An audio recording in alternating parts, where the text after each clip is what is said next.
Hi, thanks for watching. We are talking wearable technology on today's program, and I have Rich Tarani with me today. Rich, wearable technology, what's exciting about it? Well, as many of our viewers may know by now, Apple is rumored to be coming out with a potential iWatch, and this seems to be one of the biggest advancements in terms of Apple's strategy in the last few years. We know that Apple's looking for the next killer product, and the iWatch could be it, and analysts believe that this will be the dawn of a wearable computing age. Apple's big push into this market. I should say potential big push. Does the iWatch have the wearable tech potential that the iPhone did in the smartphone space? Well, when you say potential, the question now becomes, will people give up their phones for a watch? Will they have a phone and a watch? Will they do different things? Will they perform different functions? We know that many in the younger generation, those maybe 25 and under, 30 and under, have given up wearing watches because they have a smartphone. Now the question becomes, will they embrace a watch instead of a smartphone? Will it augment the smartphone experience? And there are lots of other interesting questions like what happens with privacy when there's a screen that can be seen all the way around your wrist. It's going to be an interesting time if this product comes out in the near future. What is the iWatch potential compared to, say, Google Glasses?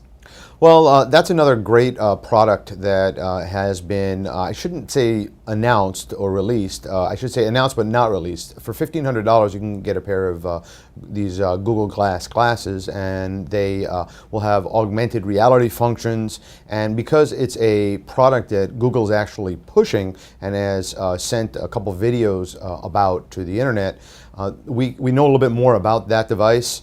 We don't know much about the Apple iWatch yet, but typically Apple doesn't they don't launch a product until it's ready. So Google has been teasing this glasses concept for a while. They've been working on it for many years. But the point is that there's an industry being built here. We've got the Fitbits of the world and the Nikes and other companies that are providing technology that allows you to track your fitness levels, and different wearable solutions are eventually all going to work with one another via Bluetooth or other technologies, and I think that's where we should be focusing on, not specifically any of the products, but the actual ecosystem of products that will be released soon.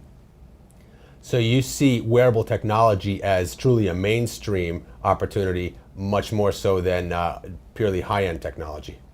I think that eventually we will see that people will have numerous products that work together, kind of like a personal area network. We already see that people have devices that work with their sneakers, and maybe some sort of device that clips on their belt, and a smartphone, and all three of those things work together. They may have a headset that runs with Bluetooth. It's not really tough to see going forward that they're going to have devices that full-time monitor their pulse and heart rate and amount of heat, calories burned. I mean, these devices already exist, but we're going to see that they will become more common and more people will have them. And we'll even have devices that measure to some degree how many calories we're taking in. So for those people trying to stay healthy and lose weight, they'll have the ability to really piece together the best solutions out of this ecosystem of products to achieve their goals.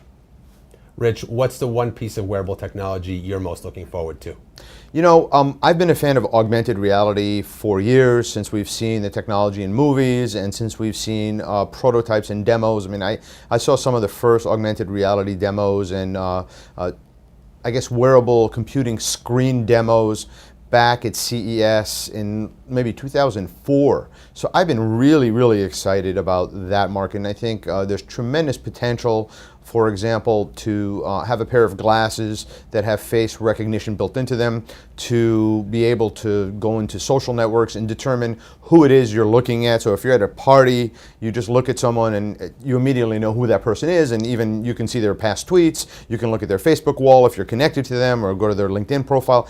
To me, that's the kind of technology that that makes life better for those of us that are forgetful about names, and I'm one of those people, names and faces. But you also see application potential in the customer management space, customer relationship management space, where a customer goes into a department store and an associate can immediately know who that person is and what their purchase history is, and maybe help them with sales specials that pertain to their past order history. Very similar to what Amazon does online, but imagine that in your retail experience at a restaurant, wherever you happen to go. Excellent. You heard it here with Rich Tarani. Lots of exciting things to come in wearable technology. Thanks for watching.